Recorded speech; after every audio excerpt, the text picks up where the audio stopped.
꽁꽁 얼어붙은 한강 위로 하루살이가 날아다닙니다. 아, 꽁꽁 얼어붙은 한강 위로 하루살이가 날아다닙니다.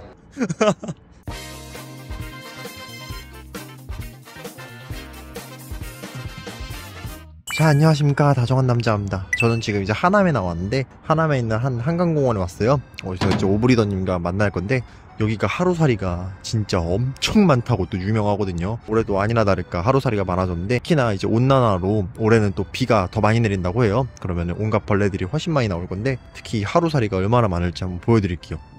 똥풍뎅이 잡았어요. 순백색이네요. 뭐 야바위 라이토예요? 안녕하십니까. 이 정도는 돼야 하루살이를 만날 준비가 된 거 아니에요? 저도 옷 챙겨왔어요. 이 선물 있습니다. 아니요, 받고 싶지 않습니다. 종류. 이거 누구 똥에 있던 건 줄 알고. 전 처음에 저기가 여기 강변이어가지고 안개 나오는 줄 알았거든요. 지금 보니까 저게 전부 다 하루살이 탄 걸로다가 지금 연기가 멈추질 않고 있어요. 이상하게 여기 LED로 바꿨는데도 LED에도 벌레가 꼬여가지고 여기에 보면 하루살이가. 여기 같은 경우에는 왜 그럴까? 지금 유독 여기만 엄청 많잖아요. 네네. 이 벽이 반사되면서 빛반사. 근데 이제 그 날도래들은 네. 다리가 좀 더 정밀해서 붙어 있을 수가 있는 거고, 네. 하루살이는 못 붙으니까 지금 다 떨어져 있는 거예요. 그 옆에 보셨어요? 우와. 여기는 지금 켜켜이 쌓여가지고 지금 10만 년만 지나면 바로 석유되는 데거든요. 야, 이게 하루살이거든요. 얘네도 1단계 성충 있고 2단계 성충 인종입니까? 그 아성충이라는 그쵸. 그런 게 있는데, 네네. 번데기가 없이 이렇게 중요한 과정만 거치고 태어나는 애들. 원시벌레들이요.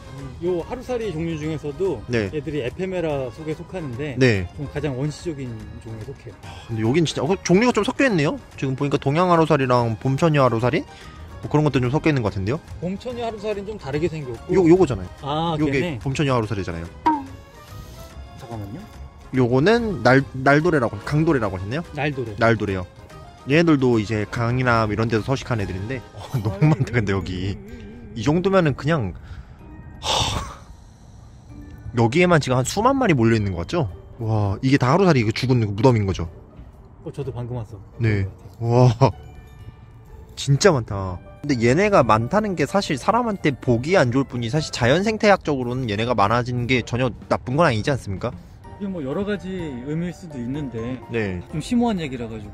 근데 이렇게 얘네들은 사실 원래 좀 많았을 수도 있어요. 근데 인간의 활동이 늘어나면서 조명도 점점 늘어나고, 그 다음에 한 종이 어떻게 대량 발생한다는 건 결국에는 걔한테 맞는 서식처가 쭉 형성이 된다는 거잖아요. 네네. 그래서 서식처의 획일화 이런 것들로 인해서 대량 발생의 계기가 될 수가 있는 거죠. 그래서 뭐 생태적으로는 아예 이런 게 한강에 살지 못할 정도로 한강에 오염됐던 적도 있으니까 좋은 점이라고도 볼 수도 있겠지만, 또 사람의 간섭이나 그런 것들로 인해서 점점 더 접점이 늘어나고 있고, 뭐 그런 측면이라 좀 복잡한 애였죠. 근데 미국은 보니까 뭐 이 정도는 귀여운 수준으로 다 거의 그냥 뭐 포네이도 수준으로 애들이 발생하더라고요. 거기 이거에 한 몇만 배 정도 이제 애들이 발생하더라고요, 미국은. 미국 사정까지는 제가 미처 체크하지 못해요. 저도 유튜브로 봤습니다. 진짜 그냥 하늘을 덮더라고요, 애들이. 잘 나오나요? 아니요, 완전히 뒤집어 써주셔야 잘 나오지 않을까요? 그렇죠. 그렇지. 제가 원했던 게 그겁니다. 친구들이 많이 생겼어요, 갑자기. 주셨다. 옷속에 들어왔어요. 옷속에 들어왔어. 찍고 계세요, 지금 영상을? 영상 찍고 있죠. 내려놓을게, 이제. 됐어요? 얼굴에도 붓고 좋은데요? 됐어요. 내려놓을게요. 진짜 내려놓을게요. 내려갈게요. 진짜 내려놓을게요. 들어갔어. 좋아. 지금 오브리더님이 타임랩스로 찍고 있는데, 아무래도 하루살이라는 종 자체가 물가나 습한 데 사는 애들이라서 그런가 오브리더님의 상체보다 하체 쪽에 많이 붙고 있어요. 제가 습한 편은 아니죠. 이 친구들이 날도래나 강도래에 속한 애들이고요. 의외로 맑은 물을 좋아합니다. 그리고 얘네가 하루살이. 지금 몇 종이 발생을 했는데, 특징이라면은 꼬리에 이쪽에 감각모 같은 게 발달돼 있고, 엉덩이 쪽에. 그리고 여기 하루살이 외형입니다. 정말 많다. 애들이 너무 많으니까 여기서 퍼덕퍼덕거리는 소리가 나요. 그냥 약간 새들 나는 것 같아요. 이 정도면 거의 그냥 앞에 기생하고 있는 거 아니에요? 흰 옷 입고 오지 마세요. 가슴털인 것 같은데, 이건 하루살이 아니라. 앞에 오브리더님이 또 엄청난 스팟이 있다 했잖아요. 거기가 못 견디고 바꾸시지 않았을까요? 주유소인데. 근데 인간의 과학기술이 얘를 못 이긴다 들었거든요? 한번 가볼까요? 자, 주유소 왔는데, 주유소 옆에 있는 버스 정류장은 이 노란색 등을 쓰고 나서 아이들이 이렇게 붙어 있거든요. 이게 되게 좋은 게, 앉아서 버스 오기 전에 기다리는 동안 한 마리씩 셀 수 있는 거예요. 한 마리, 두 마리, 세 마리, 네 마리 이렇게 세다 보면은 버스 오는 시간까지 금방 오거든요. 일종의 복지라고 볼 수 있습니다.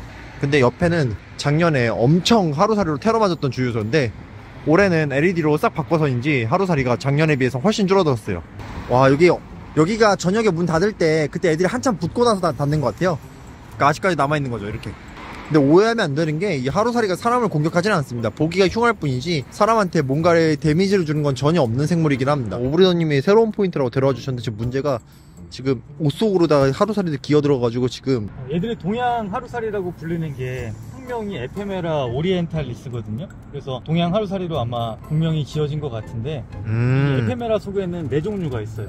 오리엔탈리스, 스테리가타, 세파리가타, 사할리넨시스 이렇게 있는데 사실 여기 보이는 게 거의 오리엔탈리스가 많은 것 같긴 한데 세파리가타나 사할리넨시스도 아마 섞여 있을 수도 있을 겁니다. 다 동양 하루살이는 아닐 것 같아요. 걔들의 사는 물리적 환경이 거의 비슷하거든요. 애들 생김새나 색깔 보면 조금씩 다른 애들도 있어요. 여기요. 어차피 아침 되면 새들 단백질 볼 되는 애들이라서요.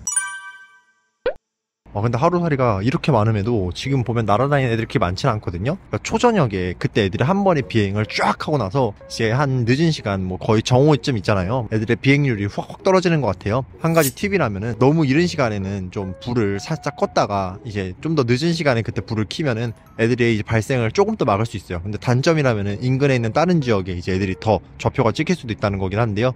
그거는 완급 조절을 잘해서 각자 원만히 해결하시는 게 좋고요. 아무래도 생태계적 최악층이다 보니까 애들이 한 번에 발생을 해야지 다 같이서 이제 천적한테 먹히는 확률도 줄어들 거고 번식을 하기도 용이하니까 뭔가 일정 기간 내에 애들이 대량으로 발생을 하는 겁니다. 우와, 이거 다 하루살이에요? 헐. 우와, 미친. 아니 얘들은 우와. 저 이거 풀인 줄 알았는데? 물가에서 좀 벗어난 풀밭만 봐도 이렇게 애들이 붙어 있습니다. 여긴 아예 빛이랑 관계가 없는 데인데도 애들이 이렇게 많아요. 여기다. 핸드폰 렉 먹는다. 우와. 이야. 와, 이거 잠깐만요. 여기가 저기 화장실보다 더 많은데요. 사람들이 이거 몰라요. 여기가 생각보다 빛이 안 밝은데 저희도 지금 불 켜고 왔거든요. 왜? 방어적인 거라서요. 아니. 근데 이게 적극적으로 왜 방역을 안 하냐라고 국가기관을 상대로 따질 수도 있긴 한데 사실 그러기가 어렵습니다. 이게 한강에다가 약을 칠 수 있는 것도 아니고 얘네들은 사실상 사람이 빛을 줄이거나 광량을 조절을 하거나 이런 식으로 이제 조절을 하는 게 아닌 이상 당장 퇴치하기는 좀 어렵습니다. 네, 그 다음에 원래 하루살이들이 진짜 이름만큼 생애 주기가 짧잖아요. 네. 그 짧은 시간에 모든 걸 해야 돼요. 밥도 안 먹고 오로지 그것만 하기 위해 가지고 그래서 세대를 번성하기 위해 가지고 그냥 확 모여드는 건데 어떻게 보면은 그걸 사람이 불편해하고 있는 상황이라 가지고 좀 불쌍한 애들이긴 합니다. 근데 거짓말하는 게 아니라 바닥을 밟으면 얘네 때문에 바닥이 폭신해요. 이 검정이하고 노랑이, 검은 애가 수컷이고 노란 게 암컷이라고 합니다. 오브리더님이 또 작품을 만드셨어요. 원래 유튜브 활동을 최근에 좀 쉬셨는데 간만에 오시다니만 또 이제 약간 좀 열정을 태우고 계신데요. 가치 있는 작품이네요. 전 세계에서 유일무이하네요. 진짜 징그럽게 많다 정말. 우리가 가치 있는 만큼이에요. 지금 보면 고기 덩어리들이 지금 보이시죠?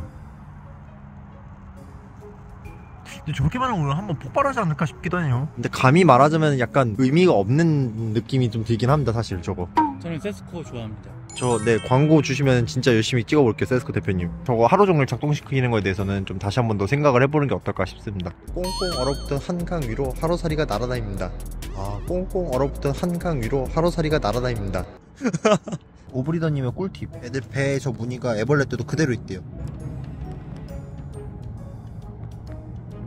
그래서 저 무늬로 이제 종을 동정한다고 합니다. 저게 아성충 탈피 껍데기잖아요.